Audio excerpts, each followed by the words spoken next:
de inverno e cuja manhã amanheceu bem fria e com uma chuvinha gelada, mas que agora está uma tarde soalheira e muito agradável, que todos possam dar o seu melhor para dedicar um pouco do seu tempo a Deus e à sua palavra. E vamos dar início a este tempo em que o louvor e a adoração serão compostos por cântico e pela palavra de Deus. Mas que, sobretudo, neste tempo de louvor e adoração, possam também estar incluídas as nossas atitudes para com Deus e o nosso testemunho para com o mundo lá fora. Que Deus abençoe a todos. E vamos então dar início a este prelúdio musical com um hino de louvor e adoração que o cantor José nos irá ter para nós. Vamos ouvir e meditar na mensagem que a sua letra nos transmite. Vamos prestar atenção. Olá, muito boa tarde, na paz do Senhor. Que Deus nessa tarde venha brilhar os nossos pensamentos, né? Na gloriosa presença do nosso Deus. Que Deus me abençoe. Vou estar adorando a Deus com louvor e que você possa ficar em espírito de adoração. Aleluia, glória a Deus.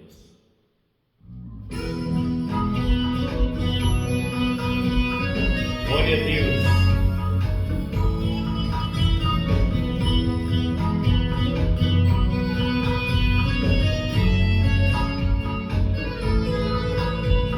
Senhor, se tu estivesse aqui, o meu irmão não morreria.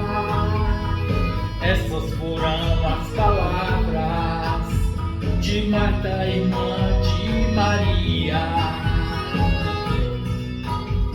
Jesus olhando para ela, desse jeito lhe falou: se creres verás minha glória, confia firme no Senhor. Chamou o morto para fora e o morto reviveu. Todo o povo vendo esse milagre dava glória a Deus. Milagres vão acontecer nesse lugar, basta somente crer. Deus vai operar, pois os anjos de Deus estão nesse lugar. Aleluia, glória a Deus. Ele é muito maravilhoso. Aleluia, glória a Deus.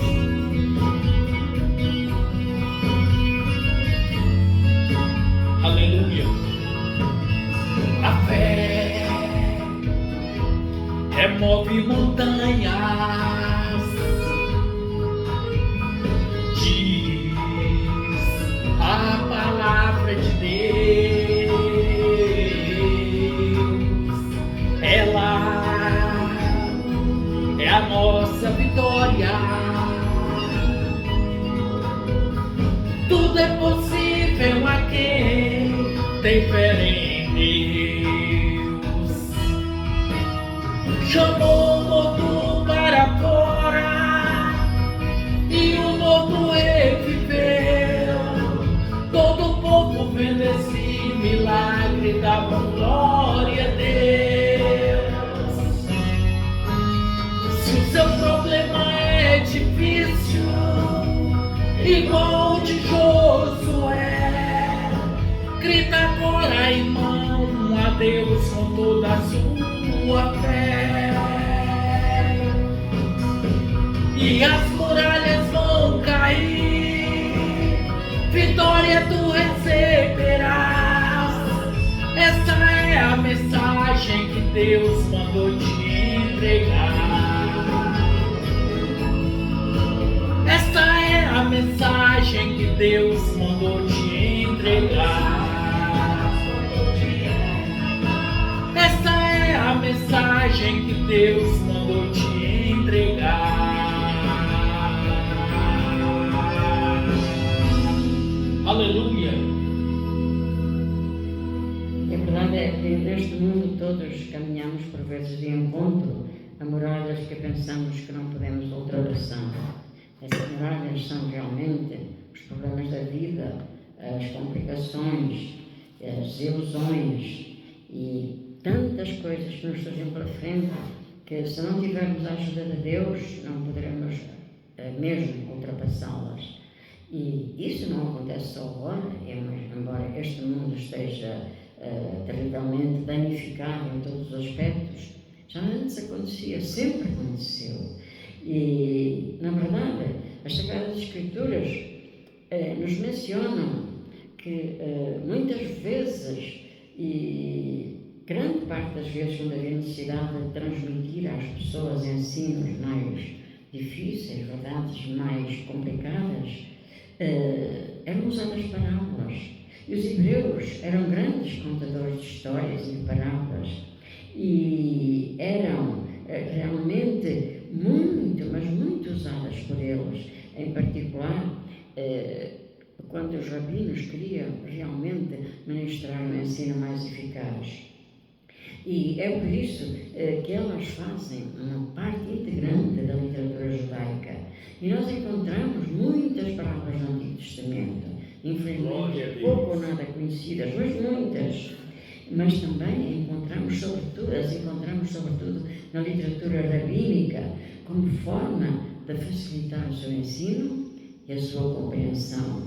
Mas encontramos não só muitas parábolas no Antigo Testamento e na literatura rabínica, mas também no Novo Testamento.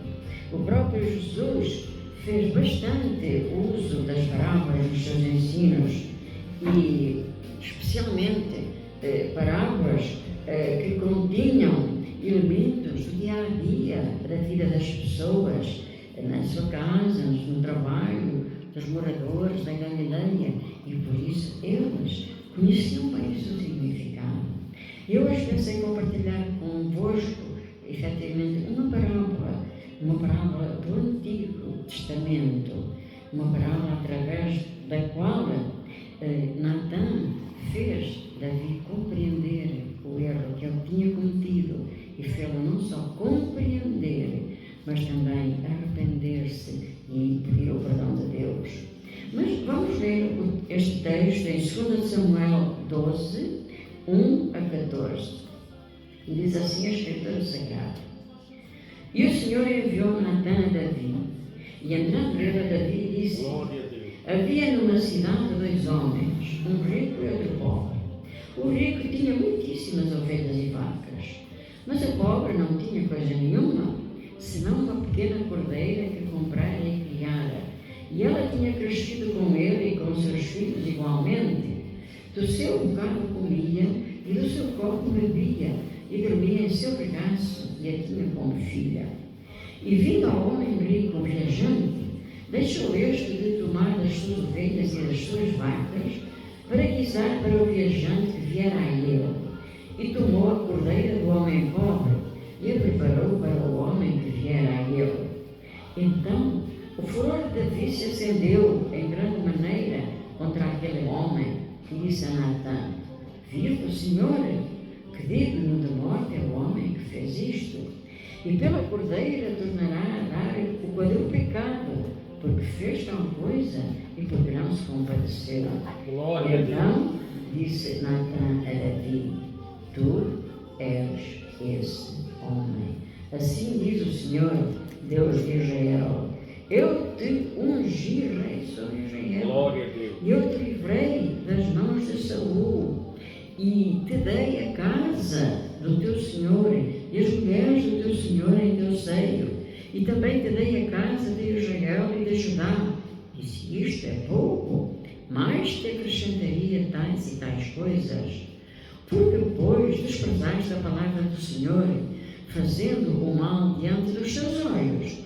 A Urias, o Heteu, feriste a espada, e a sua mulher tomaste por tua mulher, e a ele mataste com a espada dos filhos de Amon. Agora, pois, não se apartará a espada jamais da tua casa, porquanto me desprezaste, e tomaste a mulher de Urias, o Heteu, para que te seja por mulher. Assim diz o Senhor: Eis que suscitarei da tua mesma casa o mal sobre ti. E tomarei as tuas mulheres perante os teus olhos e as darei ao teu próximo, o qual se deitará com as tuas mulheres perante este sol. Porque tu o fizeste em oculto, mas eu farei este negócio perante todo Israel e perante o sol. Então disse Davi a Natã: pequei contra o Senhor. E disse Natã a Davi: também o Senhor transpassou o teu pecado, não morrerás. Todavia, porquanto com este feito deste lugar sobremaneira a que os inimigos do Senhor blasfemem, também o filho que te nasceu, esse certamente morrerá. É verdade. Lembram-se do que tinha acontecido então? Depois que Davi ter começado a reinar em Jerusalém, durante a sua vida Deus deu-lhe muitas, mas mesmo muitas vitórias sobre o seu inimigo, e com a ajuda do Senhor toda a terra prometida foi conquistada. Davi era um bom rei. Aliás, a Sagrada Escritura diz que ele era um rei segundo o coração de Deus, e era também um bom governante. Ele amava a Deus e queria construir-lhe um belo templo. Mas, quando já estava de certa idade, a verdade é que ele cometeu um sério, um grande erro. E, embora ele soubesse perfeitamente que era errado tomar o que pertencia a outra pessoa, ele apaixonou-se por uma bela mulher chamada Batseba, que ele avistara do terraço do seu palácio. E o marido de Batseba era um soldado chamado Urias. Ele estava longe, combatendo com os exércitos, porque Davi passou a ter uma certa, para se dizer, entre aspas, preguiça, e ficava cá no seu palácio e já não ia tanto com os seus exércitos, combatendo diretamente os seus inimigos. E então Davi, ao ver de longe Batseba, ele mandou buscá-la e trazê-la ao palácio.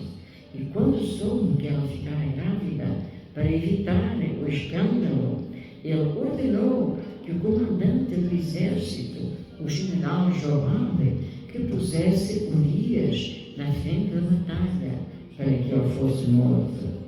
É verdade que não foi Davi a pegar uma espada e a espetá-la no peito de Urias, mas foi ele que o matou, porque foi ele que deu a ordem para ele ir para a frente da batalha. Diz um provérbio português que tão ladrão é o que vai à vinha como que fica de fora. É verdade.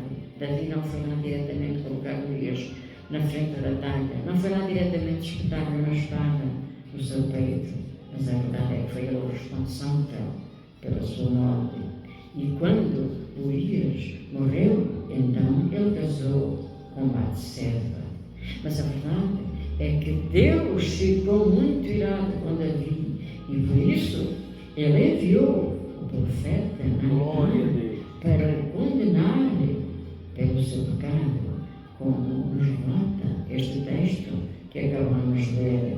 E a verdade é que Davi era um homem segundo o coração de Deus e um rei segundo o coração de Deus.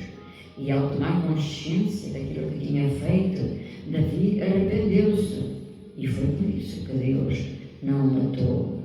Mas a verdade é que grandes, terríveis males vieram sobre ele. A Sagrada Escritura nos adverte que o salário do pecado, o salário do pecado é a morte, é a consequência do pecado.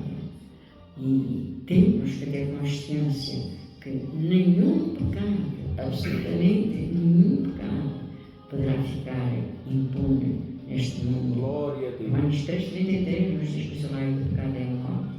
E por isso nós devemos ter consciência disso, que todo o pecado terá as suas consequências. E a verdade é que o filho de Batseba morreu. E mais tarde aconteceu outra coisa terrível. O seu filho Absalão, que era o herdeiro do trono, ele revoltou-se contra Davi, porque não seria ele que iria herdar o trono. Quem iria herdar o trono de Davi era Salomão. E então Absalão revoltou-se contra o seu pai. E Davi, o seu pai, Davi, e queria usurpar o tão desejado trono. E tentou matar o seu próprio pai. Ele tentou matar Davi. Mas realmente o salário do pecado é a morte, aqui também neste caso. Absalão entrou em guerra aberta contra Davi. Absalão era um homem de fala fácil que sabia convencer as pessoas e conseguiu pôr contra Davi a cidade de Jerusalém, o povo, o próprio exército, aqueles próprios guerreiros mais dedicados a Davi, aquele grupo de 40 guerreiros que defendiam. Ele conseguiu tirá-los contra o seu pai. Glória a Deus. Tudo acabou por ser descoberto. E a verdade é que Davi, antes de se descobrir o que estava a acontecer, ele teve que fugir de Jerusalém e esconder-se no deserto, sozinho, longe da sua família, longe do seu palácio, longe de Jerusalém, que ele tanto amava, longe do templo, que realmente, onde ele ia gozar a presença de Deus, a quem ele amava acima de tudo. E a verdade é que Absalão, o salário do pecado é a morte. E ele, ao pecar contra o seu pai, ele acabou por ter esse mesmo castigo, porque ele acabou por morrer pendurado numa árvore quando corria atrás do seu pai para o matar. E depois de ter sido derrotado pelo exército de Davi, ele tentou fazer volta atrás e fugir, mas ele ficou pendurado, pescoço numa árvore, e acabou realmente por sofrer a condenação do seu pecado, que foi a morte. E Davi, o grande herói de Israel, perdera realmente a confiança do seu povo, porque Absalão sabia manipular as pessoas com promessas bonitas. E foi quando Absalão conseguiu conquistar a confiança do povo que Davi teve que fugir para o deserto e ali ficar sozinho com o seu Deus. Mas ele não teve receio, ele confiava no seu Deus, e ele tinha a certeza que aquele Deus que ele amava, que jamais o ia abandonar, porque realmente todas as coisas humanas eram preciosas para ele, a sua família, a sua cidade, o seu palácio, o templo acima de tudo menos Deus, mas Deus acima de tudo era precioso para ele, e ele continuou a sua comunhão com Deus.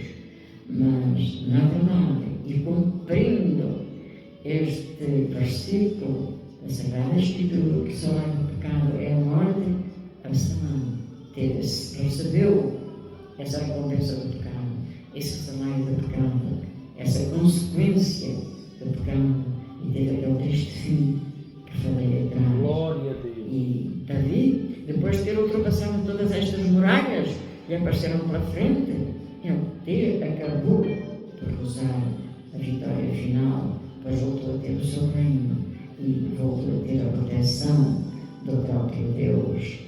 E a verdade é que o objetivo deste texto, desta parábola de ensino, o seu alvo principal é tomarmos consciência da imoralidade desta relação adulta de Davi com Batseba, para que transportemos realmente este contexto para a vida de todos e cada um de nós.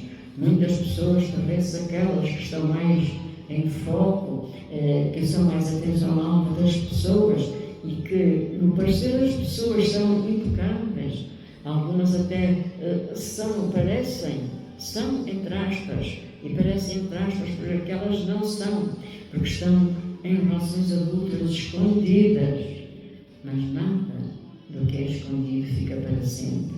A verdade acaba sempre por vir ao cima, porque a palavra de Deus é clara. Êxodo 20:14, todos Glória a Deus. devem saber o que diz Êxodo 20:14.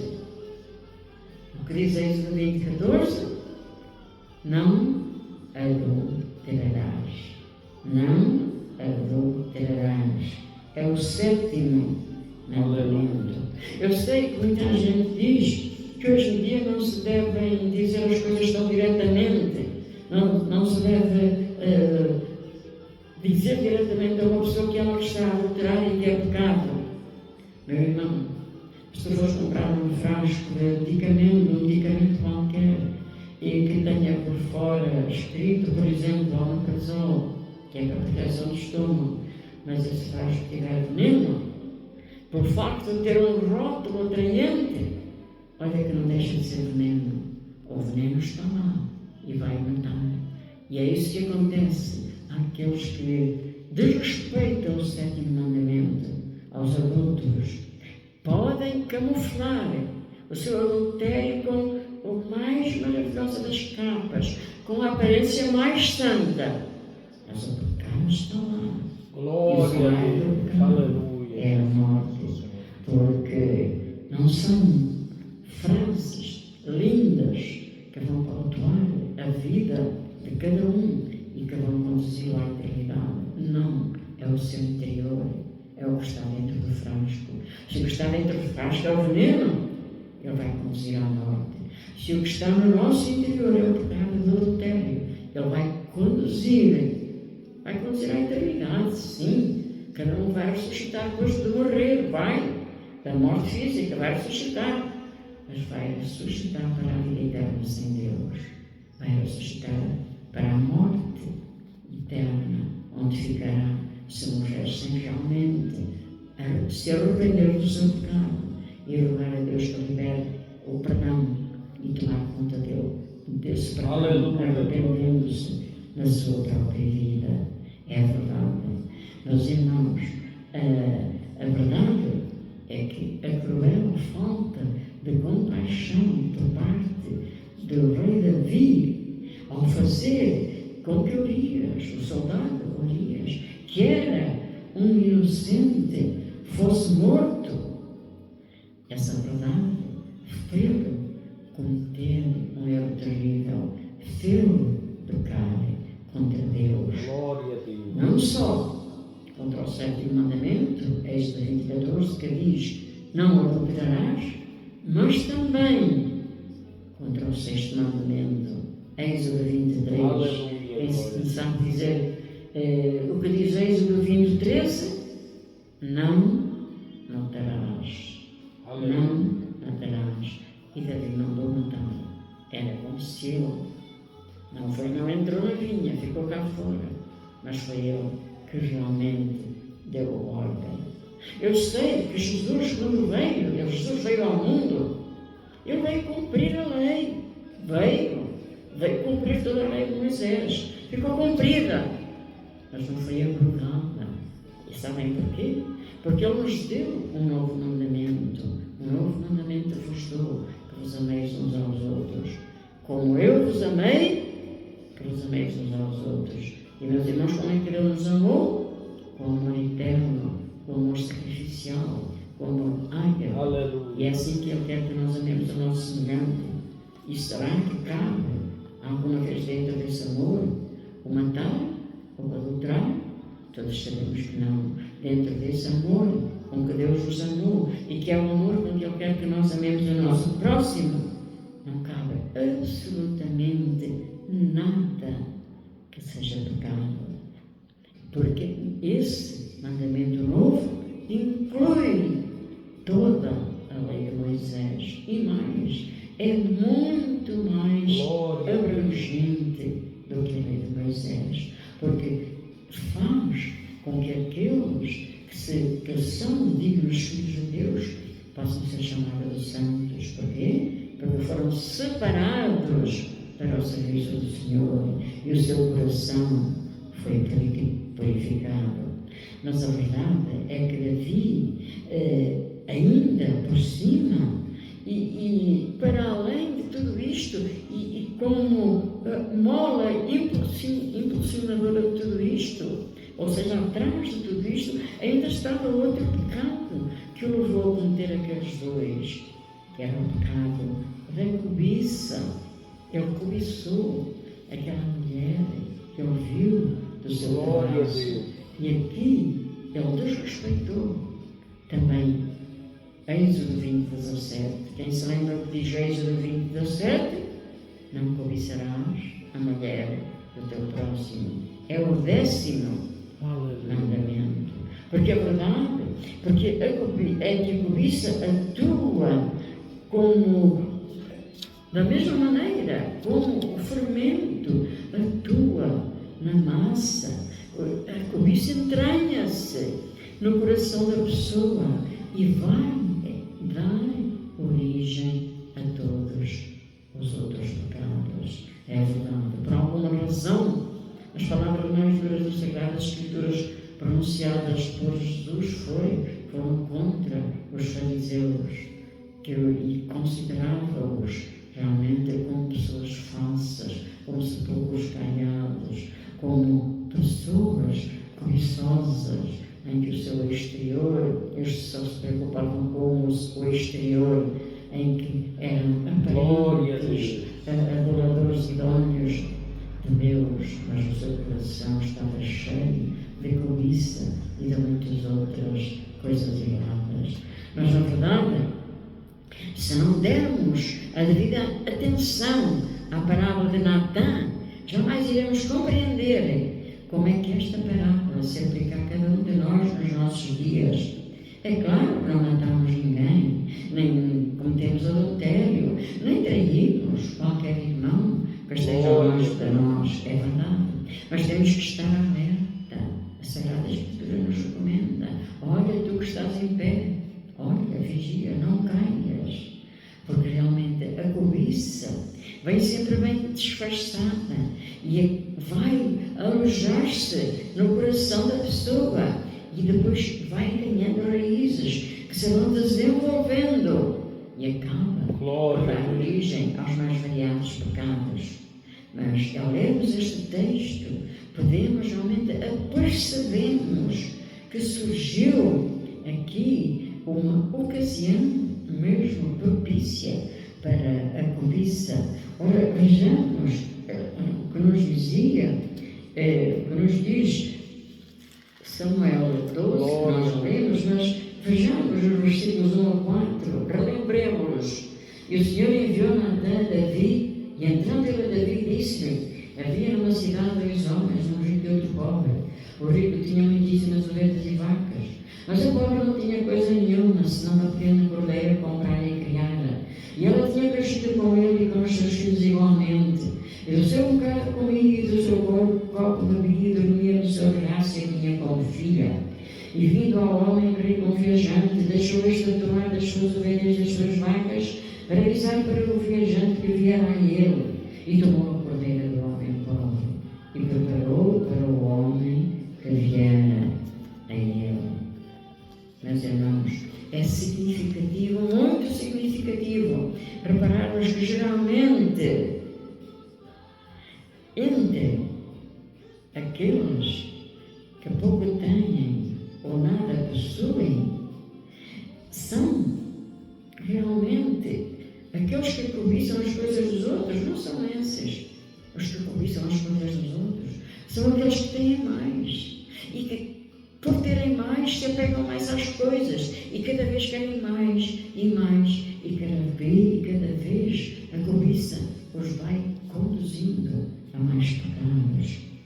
No entanto, a Sagrada Escritura, em especial esta parábola, apresenta-nos um ponto de vista diferente.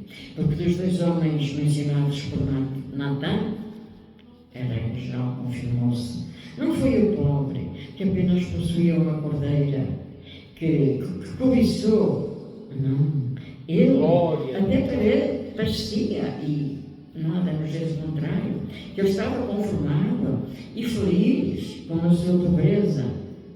Foi o homem rico, foi o rei, que mesmo na sua abundância, ele não estava satisfeito, porque é o que realmente acontece. E foi ele que fez planos seu semelhante. E a verdade é que esta história, esta parábola de Natan ilustra, uma vez mais, que existe mais generosidade na pobreza. Glória a Deus. É verdade. E egoísmo na riqueza. Existe realmente generosidade na pobreza. Eu lembro uma vez numa aula de seminário do CEP, uma colega que era estudante e um dia, estudante e trabalhadora, um dia ela andou o dia inteiro a correr porque não teve tempo para mais nada, nem sequer para comer. E ela costumava ao fim da tarde ir visitar um grupo de sem-abrigo que vivia debaixo de uma ponte. E ela foi visitar esse grupo onde ela já tinha muitos amigos, a quem ajudava quando podia. Mas naquele dia ela ia tão cansada e tão cheia de fome que apenas teve tempo de sentar-se ao pé de um deles para descansar. E a verdade é que aquele homem sem abrigo sentiu que aquela jovem estava necessitada de comida, porque estava prestes a desfalecer, e foi buscar da sua própria comida, foi buscar 2 iogurtes, que era a única coisa que ele tinha, mas obrigou a comer, para que ela realmente não desfalecesse a si mesma. São aquelas pessoas que menos têm. Isto foi contado pela própria, foi uma realidade, não é uma ilustração, foi uma verdade que aconteceu. E aquele homem não tinha nada, e a única coisa que ele tinha, ele deu para aquela jovem, porque viu que ela estava numa necessidade absoluta, porque infelizmente os ricos normalmente não têm essa sensibilidade. E a verdade é que os que têm menos acabam por ser transformados pela graciosa obra do Senhor.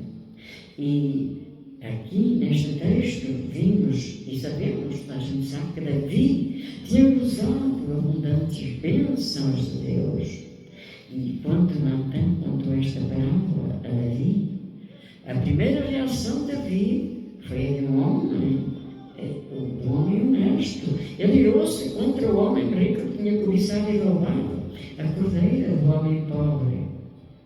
E só caiu em si quando Natan lhe disse que ele tinha feito precisamente o mesmo, ao mandar matar o soldado Urias e casar com a mulher dele, para encobrir o seu pecado, o seu erro.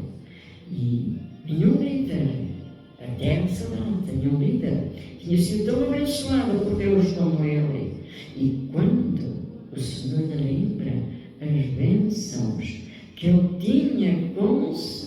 tinha concedido, versículos 7 e 8, então disse Natan a Davi: tu és este homem, assim diz o Senhor, Deus de Israel, eu te ungi, rei sobre Israel, eu te livrei das mãos de Saul, e te dei a casa do teu Senhor e as mulheres do teu Senhor em teu seio, e também te dei a casa de Israel e de Judá. E se isto é pouco, mais te acrescentaria tais e tais coisas, inúmeras bênçãos que Davi recebeu, a começar desde o seu início.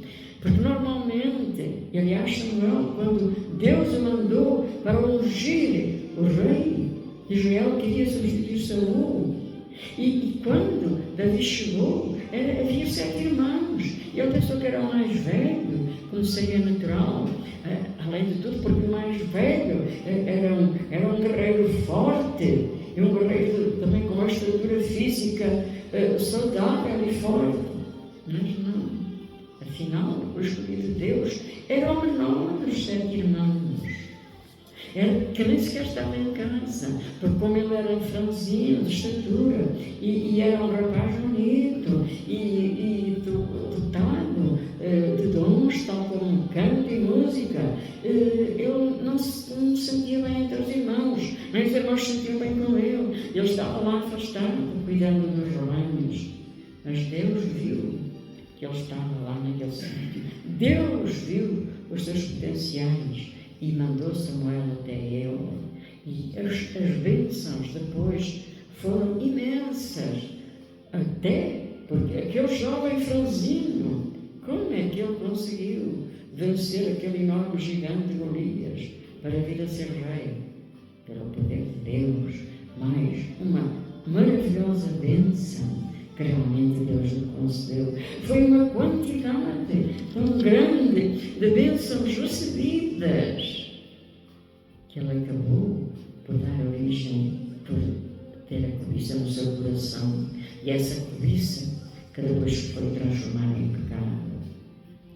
Mas isto aconteceu efetivamente naquela altura em que Davi já estava com uma certa idade e já não tinha aquela força de ir com o exército, e já quase praticamente se dedicava à preguiça. E foi aí que a cobiça tomou conta do seu coração, porque ele vencera a batalha sem conta. Mas agora ele acomodara-se a ficar no seu palácio, entregue apenas aos prazeres da vida. E realmente, se bem pensarmos, até custa a crer que um rei tão abençoado como Davi tenha agido deste modo. Mas é precisamente assim que as forças do mal continuam atuando hoje e precisamente nos nossos dias. E podem crer que é por isso que o Salmo 23 nos diz que a bondade e a misericórdia nos seguirão todos os dias da nossa vida. Então, será que a bondade e a misericórdia de Deus não deveriam ir à nossa frente para nos indicar o caminho? Podemos fazer esta pergunta, porque perguntar não ofende. Mas a verdade é que Deus conhece tudo. Deus conhece a nossa vida em 3 dimensões, o passado, o presente e o futuro. E é por isso que a sua bondade e a sua misericórdia vão atrás de nós. Porque as forças do mal atacam-nos por trás, atacam a nossa retaguarda. E quando nós tomamos consciência das coisas, muitas vezes, essas forças do mal já fizeram um estrago, inclusive no nosso coração. Mas a bondade e a misericórdia de Deus seguem-nos para evitar que esses ataques nos tomem de surpresa e sem nós vermos e sem nós nos apercebermos. Porque a verdade é que o pecado é cobiça, que passa despercebido, leva as pessoas, muitas vezes as pessoas que aparentam agressivos, a cometer crimes de violência para alcançarem tudo aquilo que querem. E quantas vezes um casamento entra em colapso ou em conflito quando a cobiça leva aquelas duas pessoas a adquirirem mais coisas que as suas posses o permitem, e depois acaba por acontecer o colapso financeiro, e muitas vezes com o colapso financeiro atrás vem o colapso do casamento. Todos conhecemos casos desses, ou o colapso espiritual, muitas vezes. Porque a verdade é que a cobiça é um sentimento que entra silenciosamente no coração, que passa despercebido, e a maior parte das vezes consegue passar despercebido até a ocasião em que se revela subitamente através do pecado. Que foi o que aconteceu com Davi. E vários meses se tinham passado desde o dia em que ele mandara chamar Batseba à sua casa. E, entretanto, ela fez o luto pela morte de Urias, seu marido, até que Davi mandou que a chamassem para casar com ela. Mas o filho da sua relação, que depois nasceu, sem que as pessoas se apercebessem que realmente tinha acontecido aquele adultério, mas se calhar Davi até pensou que Deus o teria perdoado por aquele deslize, por aquele erro. Mas a verdade é que não acontecerá assim, porque aquilo que ele tinha feito desagradou ao Senhor, e o salário do pecado é a morte, a condenação chegou. E então Deus enviou Natã com esta parábola para alertar a consciência de Davi para o erro cometido. E a verdade é que Davi, ao saber do procedimento daquele homem rico, condenou-o violentamente. E quando se percebeu que aquela sentença de morte que ele próprio sobre aquele homem rico que era um ladrão cobiçoso. Quando ele se apercebeu que essa sentença de morte era para ele próprio, era a sua própria sentença, porque ele tinha roubado a mulher do soldado Elias, que ele tinha mandado matar. E então, o versículo 7, que há pouco acabamos de ler, então disse Natã a Davi: tu és este homem, assim diz o Senhor, Deus de Israel. Eu te ungi rei sobre Israel, e eu te livrei das mãos de Saul. Quando Natã, com a sua autoridade de profeta, disse isto a Davi, isto representa a obra do homem de Deus que for enviado e que cumprirá a sua missão, e quem podia enfrentar aquela obra de cobiça e condená-la, quer fosse ao mais ínfimo pecador. Mas neste caso era o próprio rei, e Samuel tinha que ir em frente, Natã tinha que ir em frente e condenar o próprio rei, porque Deus julga e condena, e a cobiça é um ato altamente condenado por Deus. E aqui o Senhor fez a sua obra reveladora do pecado através de Natã e da sua parábola. E Natã foi obediente, levou a Davi a palavra de Deus, receoso talvez, mas de certeza sem saber qual seria a reação de Davi, porque Davi, como rei, poderia não se arrepender e poderia ir, mandar prender ou matar inclusivamente a Natã. Mas, meus irmãos, Davi era um rei segundo o coração de Deus, e ele aceitou a repreensão de Deus, aceitou que tinha pecado e pediu o perdão de Deus. E podem ter a certeza que o mesmo acontece com cada um de nós, quando compartilhamos a nossa fé com alguém, sem sabermos qual será a reação dessa pessoa.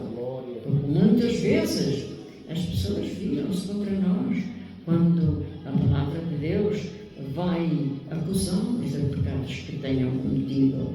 E a pessoa que está a anunciar a palavra, a maior parte das vezes pode até nem saber, porque é a própria palavra que fala ao coração da pessoa.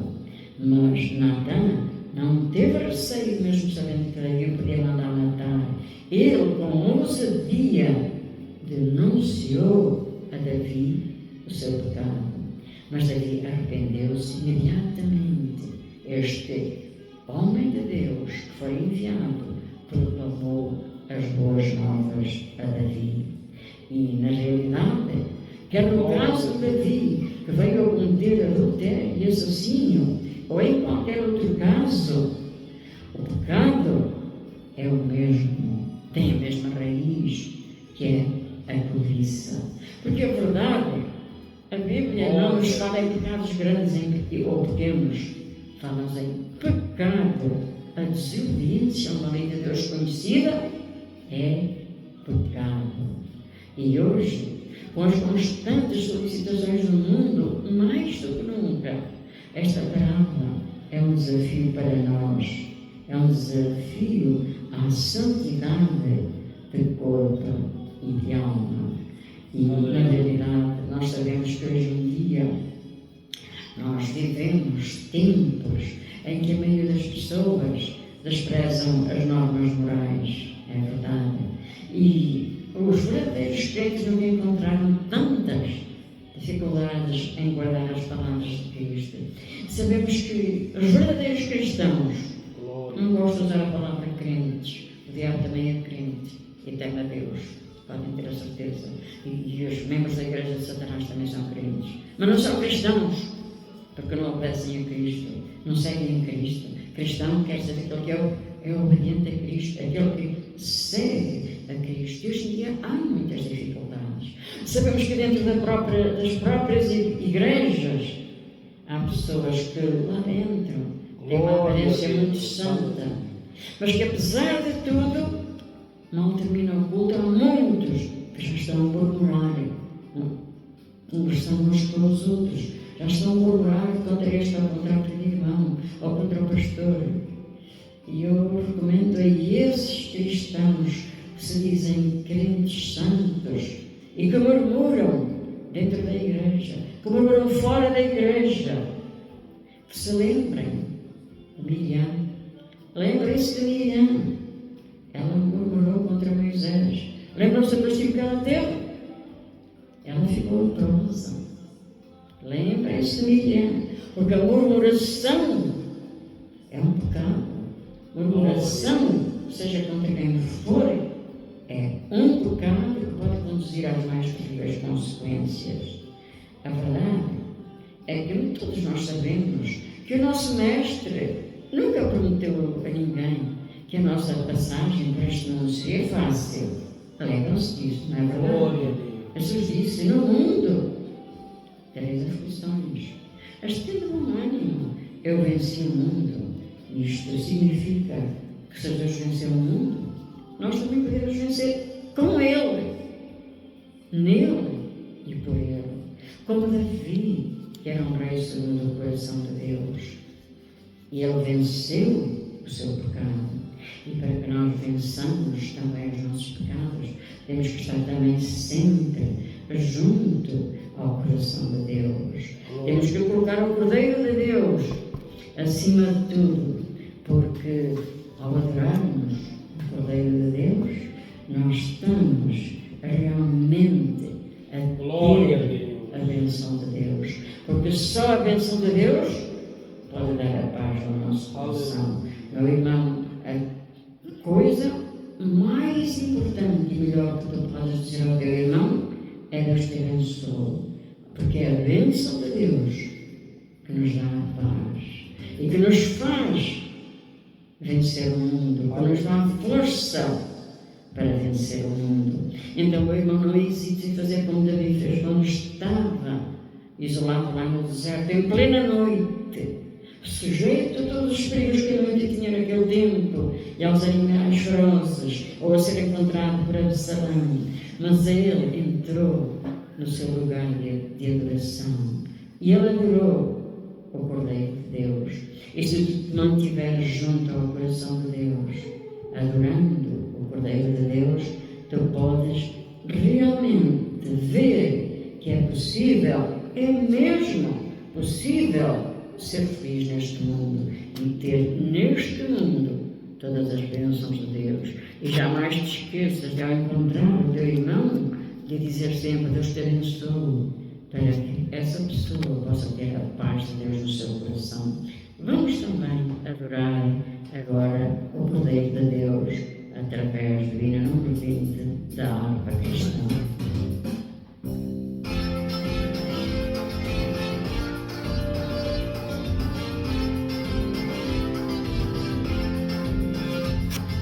Livre de pecado, vamos purificar, olhar para o Cordeiro de Deus, porque foi na cruz para nos salvar. Olhai para o Cordeiro de Deus, olhai para o Cordeiro de Deus, olhai para o Cordeiro de Deus, porque só Ele nos pode salvar. Olhai para o Cordeiro de Deus.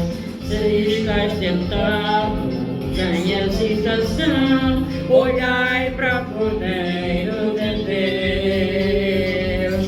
Ele encherá o vosso coração. Olhai para o Cordeiro de Deus.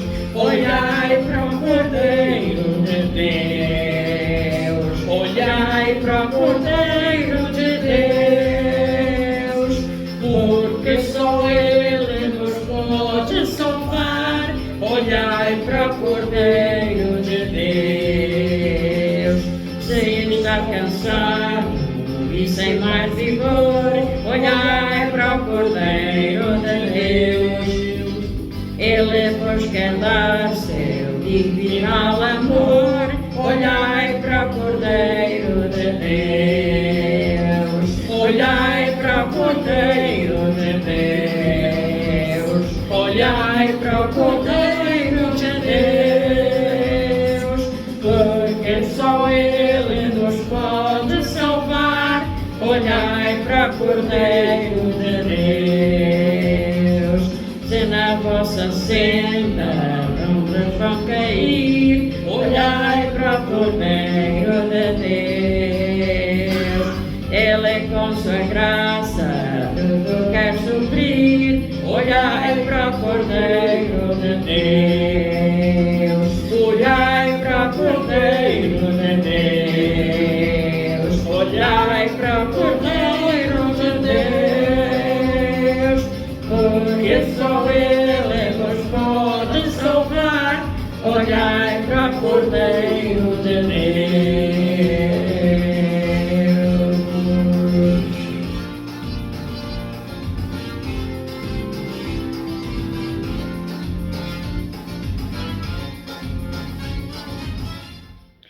O Senhor te abençoe e te guarde. O Senhor faça resplandecer o seu rosto sobre ti e tenha misericórdia de ti. O Senhor sobre ti levante o seu rosto e te dê a paz.